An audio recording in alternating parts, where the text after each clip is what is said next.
Hello, everyone. My name is Nyarai. And I'm Ruben. And I'm Eddie.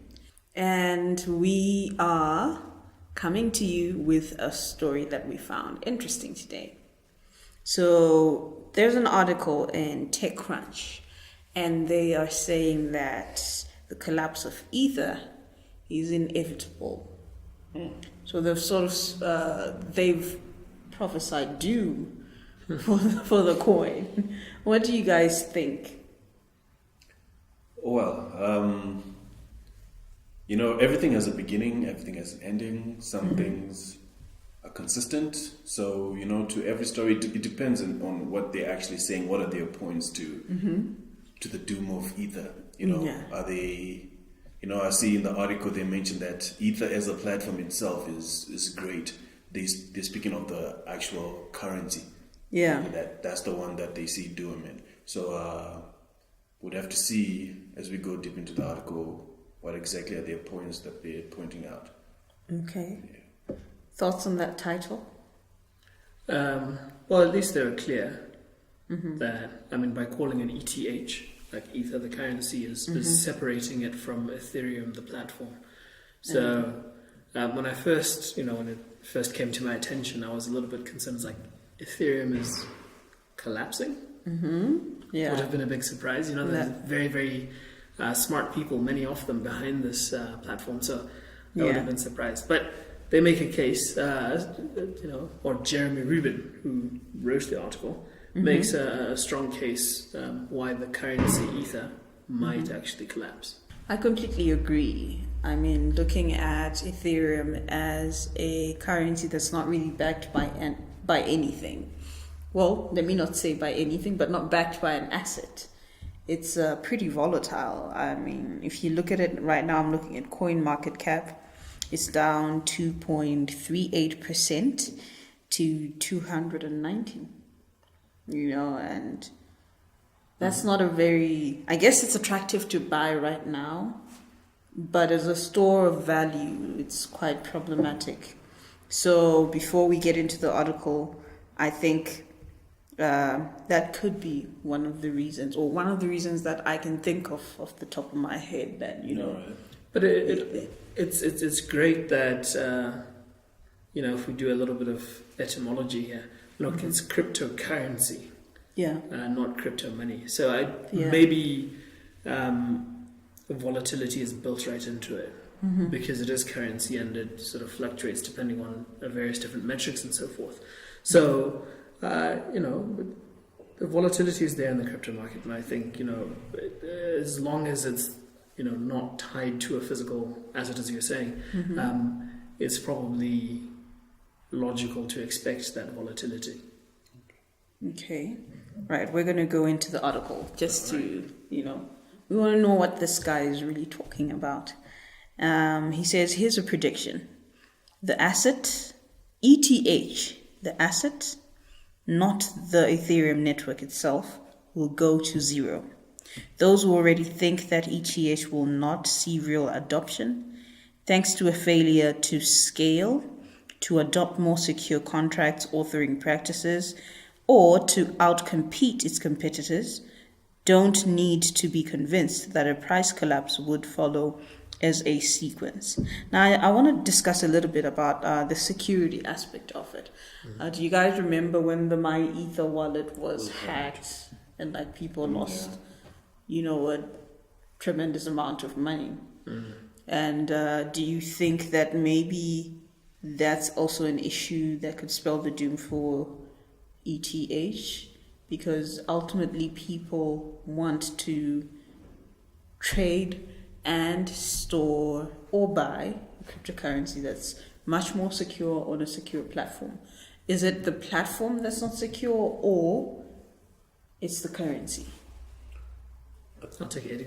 All right. I think with the hack, I think the one that you're talking about, it was a DNS hack, and it's not necessarily ETH, but the platform, because there's some sort of centralization that's within Ethereum. Yeah. So that's the difference between the decentralized platforms and the centralized platforms. There's a way you can get in. There are plenty of other ways to hack into the system. So with that with the argument that they haven't said that ETH is the one that will fail, this argument would be against the platform itself and how they're doing things and the centralized way of things they sort of hedge towards.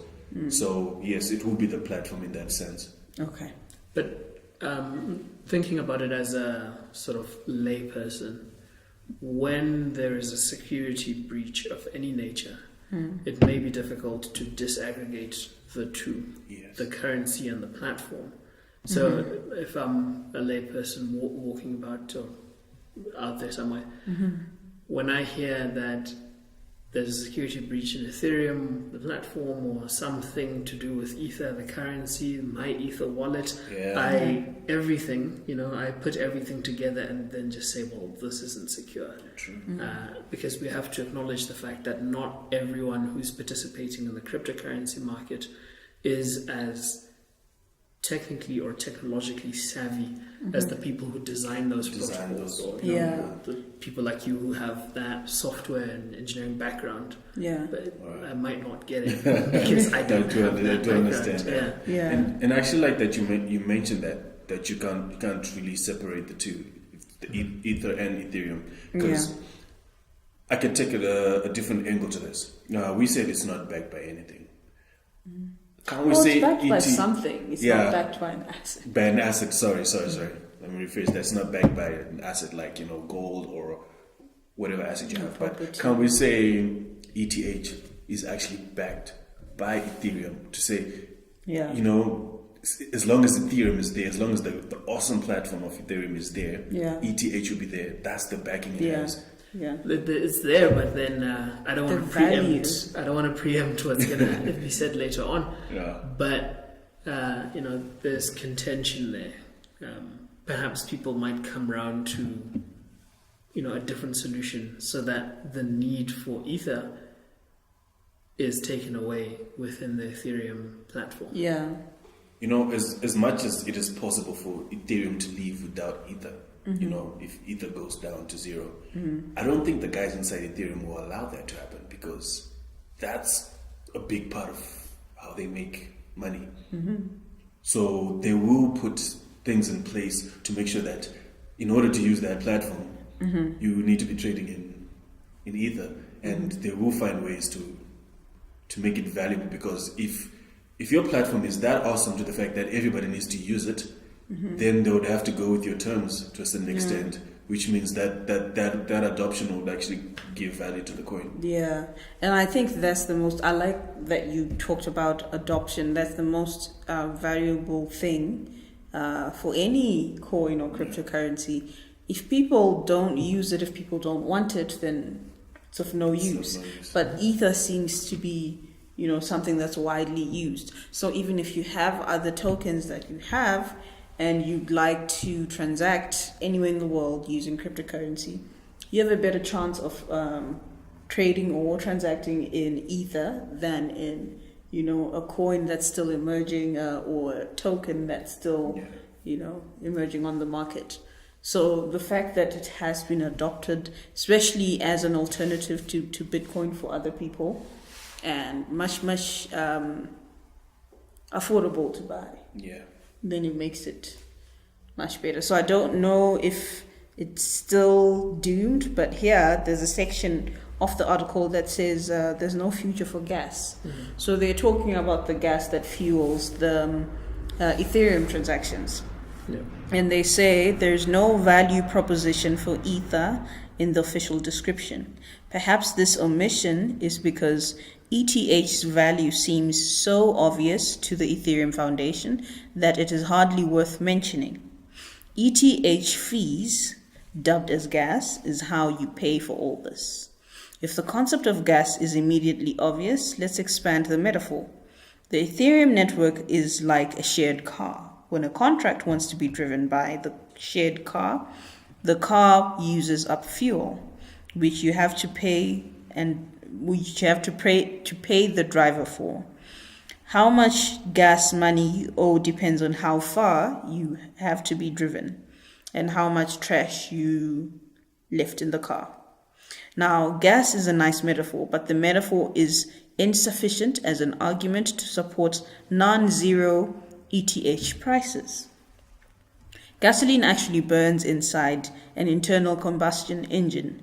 An internal combustion engine will not work without the combustible fuel. ETH as gas is a metaphor for how gasoline is consumed. There's no hard requirement for gas in an Ethereum contract. So, what do you guys take from that? It seems like they are saying that the existence of gas, of the Ethereum gas, is not necessary. Well, from the article, it's as if, it's just this ornamental thing that you're putting there, but it's not really instrumental in developing a smart contract. That's the impression that I get, that there are two things that come up for me. Either Ether could be replaced, or if I take a more literal interpretation of what was written there, it's, hey, we don't actually need to pay for this because it's not that we don't need to pay, but it's not hardwired, to borrow the words, into the functionality of the platform. So if it's not necessary, then and the payment or that those transactions are what give rise to Ether's value. That's, I can understand that conclusion that Ether is vulnerable and it could fall to zero because the original sources where it gains its value are not paramount. Like it doesn't need to be there. So basically, they're saying that the Ethereum gas is like an appendix. You can live without it. That's why from saying that, that's why I think the notion that Ether can go but Ethereum can stay. I'm thinking if Ether dies, Ethereum dies. I think one can't live without the other, because if someone else comes up with a better platform, I mean, Ethereum is an awesome platform. It's one of the best. That's why people have confidence in it. That's why people actually buy into Ether, But the moment someone comes up with a better platform, right, there will not be need for that for ETH. Yeah. To the point where if that someone is offering that platform without the gas, then what's going to happen to Ether and Ethereum? They might all fall. So they need to revisit that whole, it feels a bit too familiar to the system that we're currently using at the moment, where you get charged for everything, bank transactions, this and that, even sometimes when it's not necessary. Checking your balance. Exactly. Checking your statement. You see now. So, developers are watching. A lot of people are watching, and they're developing platforms where they address those exact issues. Yeah. Ether was developed addressing issues that affected Bitcoin. So other guys are going to develop so I think if ETH is going to see doom, Ethereum too. That's what I'll think. Okay. Here's something interesting though. People generally love the platform. A lot of tokens are based on that, they operate on that platform. But for us to completely say we'll do away with ETH, there's an interesting twist here that people forget, that the two are sort of tied if you are going to make use of the Ethereum platform. There's an example in the article about a typical metaphorical coin. He says, let's say we're building a new decentralized application, Buzzword Coin. By default, following an ERC20 token template, every transaction on Buzzword Coin will pay gas in ETH. So if all these tokens that are ERC20 based are paying for transactions, the fees, the gas in ETH, then that means they'll need it. Yes. So it can't necessarily be rendered utterly useless and nobody uses it. As things stand now, but then, there is an argument that, okay, can we not, since it's not hardwired into the platform itself, is it possible that we're going to find an alternative currency to pay for these transactions? Gas. Okay. So as things stand now, for sure, that's what that's where Ether's value comes from. Well, before we get to the speculative value that might be there, but originally that's where it comes from. But it's only as things stand now. Could change. Yeah, I think there is a possibility, like you said, because it's not hardwired into the system. See, there is a possibility to sever the tie between the two. There are 3 main points that the writer of this article is using to criticize why ETH is paid in gas. I mean, why gas is paid for in ETH. They're saying, first of all, that requires every transaction of whatever coin that is to depend on ETH for fees, which creates substantial risk. Third-party dependency. Yeah. And that's a very, very valid point, because the whole point of cryptocurrencies, people are saying, let's minimize having a third party involved, having a long chain between you and your money and your whatever you decide to do with your value. And then also they say that and artificial downward pressure on the price of the underlying token. If one must sell buzzword coin for ETH ahead of time to run a buzzword transaction, then the sell pressure will happen before the transaction requires it. So basically what it means is, because you're paying for transaction fees in ETH, it will force you to buy ETH well ahead of time.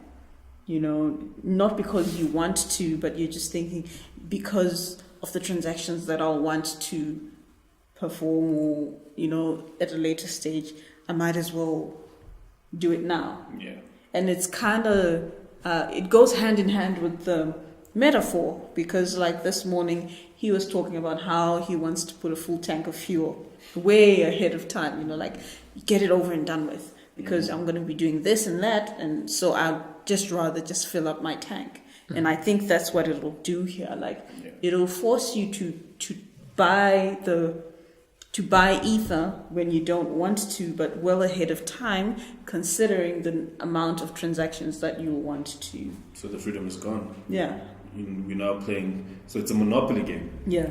And you know how people say the best time to buy any security or any token is when the prices drop, right? So that means I'm going to be forced to buy when it's lower, because I don't know what will happen 2 weeks from now. So I'm forced to buy a lot because I'm thinking of the transactions that I want to do in the future. And because the price is low right now, it becomes very attractive for me to be like, you know what, I might as well just stock up and just buy more. So that's quite interesting.